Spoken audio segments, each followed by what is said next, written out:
La vela negra ardía en silencio, en medio del camerino. El olor no era incienso, era algo más espeso, más antiguo. En el espejo, junto al maquillaje y las pestañas postizas, había un saquito de tela roja, amarrado con hilo de cabello humano. Nadie preguntaba, nadie quería saber. Esa noche, la actriz que nadie soportaba consiguió el papel protagónico. La estrella cayó enferma de repente. El director cambió de opinión como si algo lo poseyera, y ella sonrió sin explicar nada. En el cine de oro, el talento era importante, pero el poder, ese poder invisible, temido, a veces era lo único que decidía quién subía y quién desaparecía.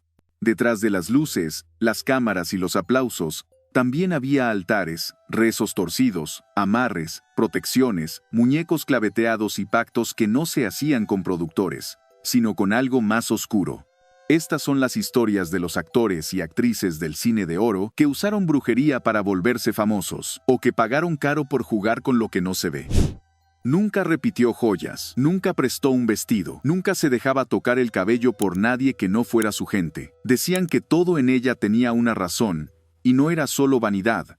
María Félix no creía en la suerte. La fabricaba, tenía un santero personal, viajaba con talismanes y llevaba un anillo negro que, según ella, la protegía de las envidias y de los malos deseos.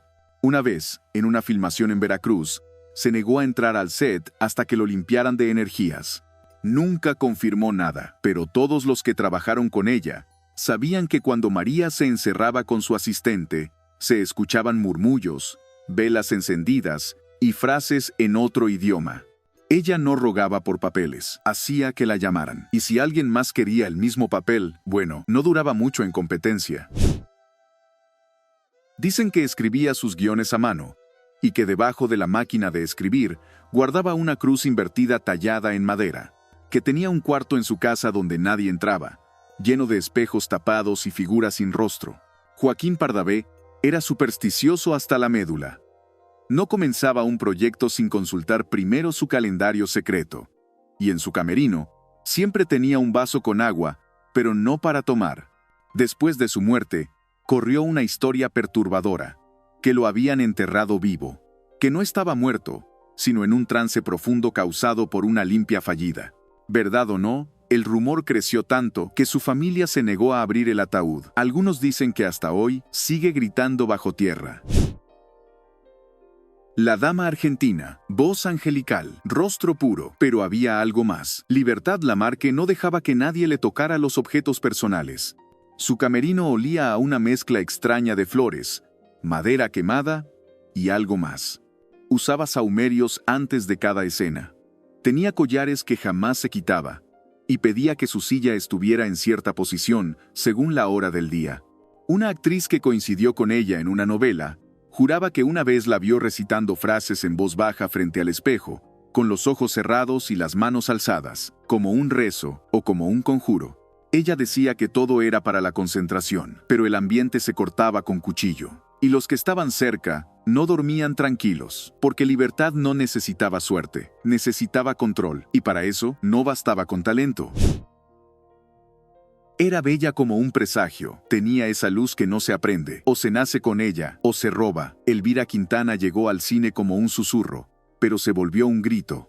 Protagonista joven, mirada que desarmaba, pero lo suyo duró poco, demasiado poco. Cuentan que alguien la envidiaba, que una actriz más veterana, al verla subir tan rápido, fue con una señora de Catemaco, y que desde entonces Elvira empezó a cambiar. Pérdida de peso, insomnio, dolores sin razón, ataques de ansiedad. Y eso que los doctores no encontraban nada. Alguien de su equipo, en secreto, llevó una prenda suya a una curandera. La respuesta fue brutal. Esto no es enfermedad, esto es un trabajo muy pesado, y no lo va a resistir. Murió a los 32 años. Oficialmente, fue una falla renal, pero los que la conocieron juran que fue algo más. Ella llegó después, cuando el cine de oro ya estaba en sus últimos respiros, pero traía el mismo olor a escándalo, a deseo y a algo más. Sasha Montenegro era ambiciosa, directa, poderosa, y con el tiempo, más que actriz, se volvió figura pública. Se decía que tenía su altar personal, que no daba entrevistas sin consultar a sus cartas, que antes de cada decisión, iba a ver a su guía en un lugar escondido. Ya casada con el expresidente José López Portillo, Los rumores explotaron, que si hizo amarres, que si usaba sangre menstrual, que si tenía enterrado algo en el jardín de los pinos. Jamás lo negó del todo. Solo decía, yo creo en muchas cosas, y respeto todas las fuerzas que mueven al mundo. Una vez, una reportera le preguntó cómo logró llegar tan lejos. Sasha solo sonrió, y esa sonrisa fue más perturbadora que cualquier respuesta. El charro impecable, voz de trueno, ídolo de generaciones. Pero Jorge Negrete no dejaba nada al azar. Tenía a su lado, casi como sombra, a un hombre al que todos llamaban el maestro. Nadie sabía bien qué hacía, pero siempre lo acompañaba antes de conciertos, rodajes o decisiones importantes. Decían que ese hombre le preparaba limpias de fuego, baños especiales y que le entregó una medalla que jamás se quitaba, ni para dormir. Negrete no era supersticioso.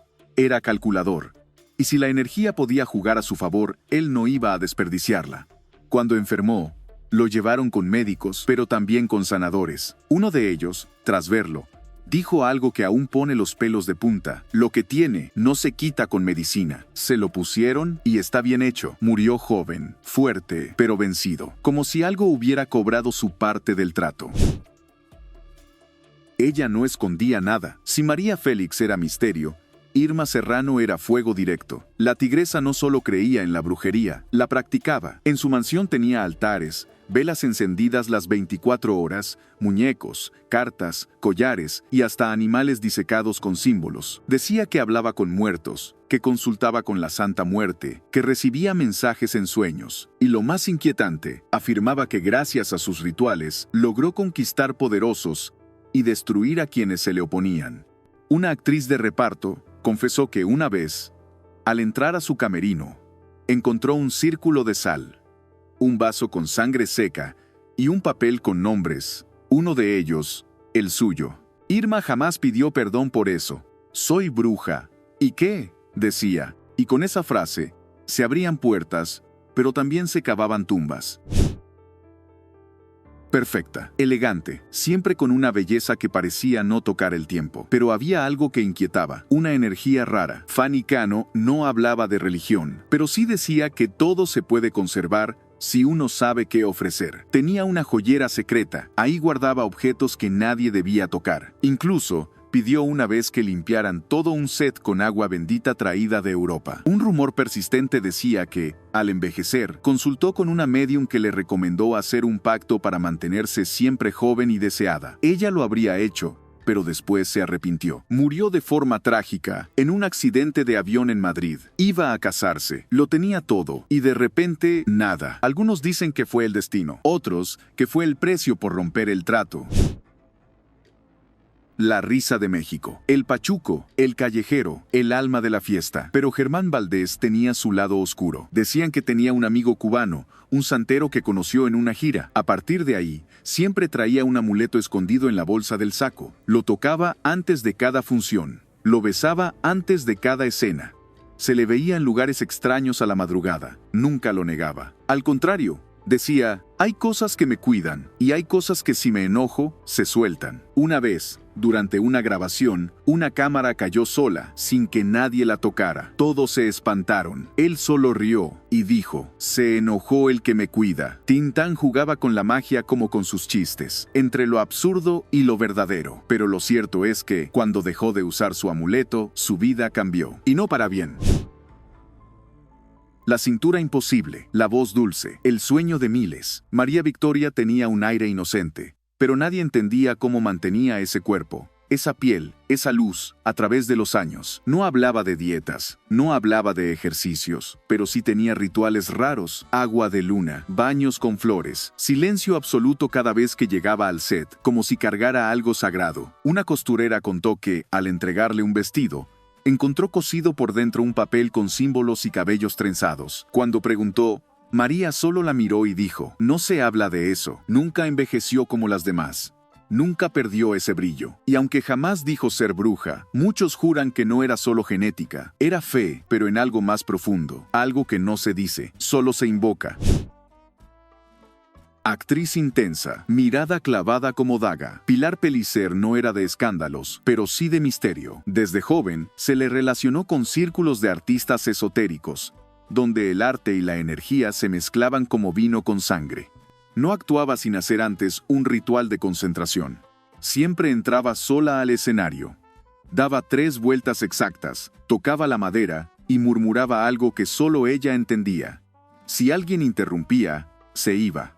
Creía en la energía de los teatros, en los espíritus atrapados entre bambalinas, en la necesidad de pedir permiso para actuar. Decía que cada personaje era un alma que poseía su cuerpo y que si no se limpiaba después, podía quedarse con ella. En su camerino, usaba espejos cubiertos, cuarzos en cada esquina y una vela siempre encendida. Para Pilar, actuar era un ritual, literal, y los que trabajaron con ella aún sienten escalofríos cuando la recuerdan sola en escena, hablando con alguien que nadie veía. El Gallo Giro, galán de 1000 películas, voz ranchera y sonrisa de acero. Pero había algo que Luis Aguilar nunca contaba. Antes de filmar se encerraba, solo, sin explicación. Un asistente técnico reveló años después que, antes de cada rodaje, Luis encendía 2 velas, una blanca y otra negra, ponía una foto boca abajo y rezaba, pero no con palabras de misa. Decían que tenía un amuleto hecho con piel, entregado por una curandera del norte, y que lo escondía en su bota derecha. Cuando no lo traía, los accidentes pasaban. Una lámpara se caía, un caballo se desbocaba, algo salía mal. Su éxito fue tan meteórico que muchos juraban que alguien le echaba la mano, pero no desde aquí. Luis Aguilar no solo creía en el destino, creía en asegurar que el destino estuviera de su lado. Y en los foros del cine de oro, entre luces y telones, había algo más que talento y maquillaje. Había secretos, susurros, ofrendas, miedos, porque en un medio donde todos quieren brillar, algunos prefieren prender velas que esperar milagros. ¿Y tú? ¿A qué figura del cine de oro le crees más capaz de hacer un pacto? ¿A cuál le tenías fe y ahora te da escalofríos?